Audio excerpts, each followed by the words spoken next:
Hi, this is Michelle Sam from Sammy Wong's Kitchen. Today I'm going to be showing you how to make shakshuka, which is a tomato stew, and you usually have poached eggs in it. It's an amazing breakfast, and I'm going to show you how to make that with my Sammy Wong's all-purpose seasoning.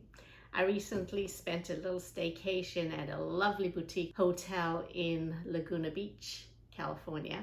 They had shakshuka there. I took a spoonful of the tomato sauce and I was like, oh my goodness, all this is Sammy Wong's Kitchen all-purpose seasoning. So here is my version of shakshuka with the seasoning. So let's get started. So for this Middle Eastern shakshuka, this is what we'll need. We'll need some tomatoes, and these tomatoes are from my garden, so there are a variety of different kinds of tomatoes.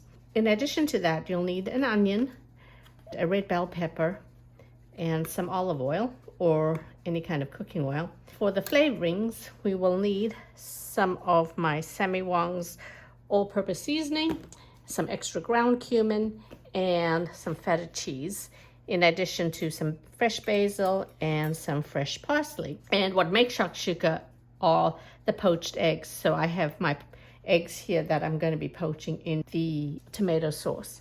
Sometimes you will need tomato paste, which I have here, and depending on whether the flavor is to my liking, I might add the tomato paste. If you don't have fresh tomatoes, then I would recommend you getting a 28-ounce can of plum tomatoes. And the San Marzano types of tomatoes are really great because they are a type of plum tomato, but they are a lot more meatier and less juicy, so you get a thick, delicious tomato sauce. But for right now, I am going to show you how to handle your fresh tomatoes, because what we want to do is have them be skinless. So this is a trick that I learned when I was 7 years old, when I used to have to make dinner for my family. What you need is a bowl of really hot boiling water, and then you take your tomatoes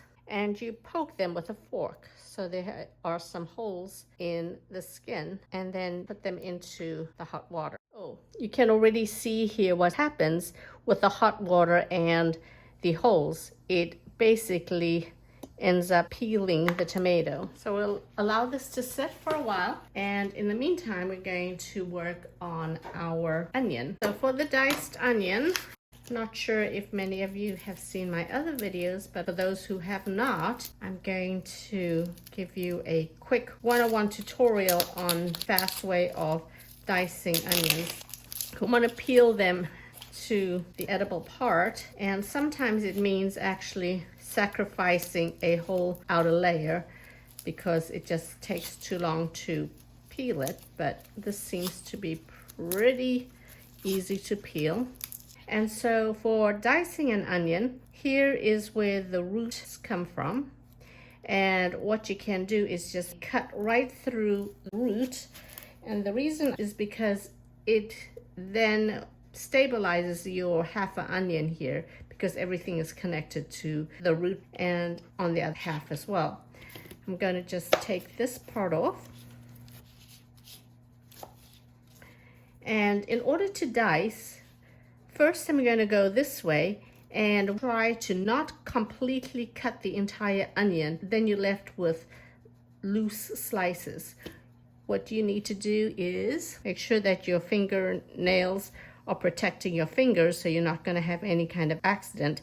And when you cut it, do not cut right through, but just cut almost to the end. Okay, so you'll be doing this, and each slice is actually still attached to the root ball, so that's how it looks.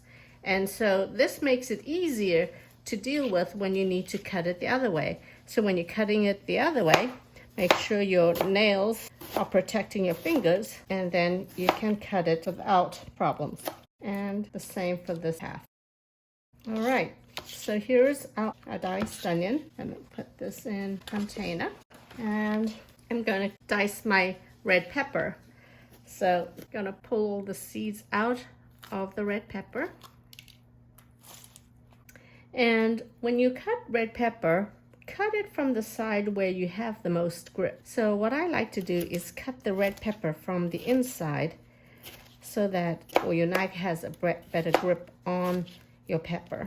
So do one side and then the other. And right now what I'm going to do, I'm going to just take my fresh garlic and my fresh parsley. This is going to be added right at the end of cooking, right before serving, and I'm just going to chop it up a little bit so I can add to the dish. Here I have 4 cloves of garlic, and we need to chop this, and the easiest way to do it is to take your entire clove with the dry parts of it and basically smash it down without cutting your hands. Smash it down like this, and push this one down, and you can see how easy it is to peel that way. And then you can give it a chop. All right, so let's go back to the tomatoes. So you can see the skin has peeled away from the actual tomato, making it easier to peel. And so I'm going to take the peels out and then cut these into pieces. You can see that it's so much easier to peel once it's going through this water process. And when you do have the ripe tomatoes, the skin comes away a lot easier than not so ripe tomatoes. And because these are from my garden, some are really ripe and some aren't as ripe. But I'm going to just make do with what I have and peel as much as I can. Okay, so this is a really ripe tomato, and you can see how easily it comes off from the actual tomato. All right, so here I have my tomatoes, and it's nice to have some big meaty tomatoes, but I also want a sauce. So for a few of the tomatoes, I'm going to dice it in order to make a sauce. So I'm going to just dice this one. And dice these. And then for the others, so I'm just going to cut them in half. Here we have our tomatoes that we're going to be using for the shakshuka. So let's go over to the stove to start making sauce. In a chicken fryer pan, I'm going to add about 3 tablespoons of oil. And I'm going to add my chopped garlic.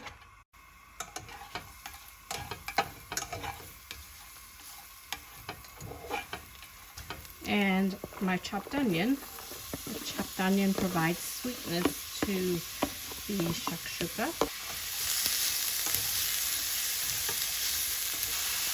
And what I'm looking for is for the onions to caramelize, and that means it's going to turn from this white color to more of an opaque yellowy color. And that's when you know that it is starting to caramelize, which means sweetness of the onion being extracted as a result of the heat. Now that it's nicely caramelized, I'm going to add our red pepper. And then our tomatoes. I'm going to turn the heat down. And this is where I start to flavor it. So I'm going to allow this to cook and simmer. And I'm going to add 3 teaspoons of Sammy Wong's all-purpose seasoning and an additional 1 teaspoon of cumin. Give that a good mix. I'm also going to add 2 tablespoons of tomato paste. And the reason I'm adding that is just to really bring out the tomato flavor. And sometimes you'll notice that when you buy fresh tomatoes, some of them are really juicy and then others aren't very juicy, they're more meaty. So depending on whether you get the juicy kinds, which are probably not the best for this because the juicy ones tend to have more seeds.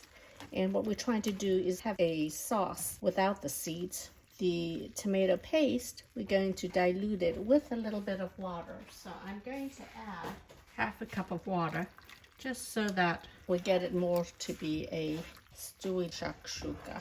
Oh, that looks absolutely delicious. And so I'm going to just taste it now.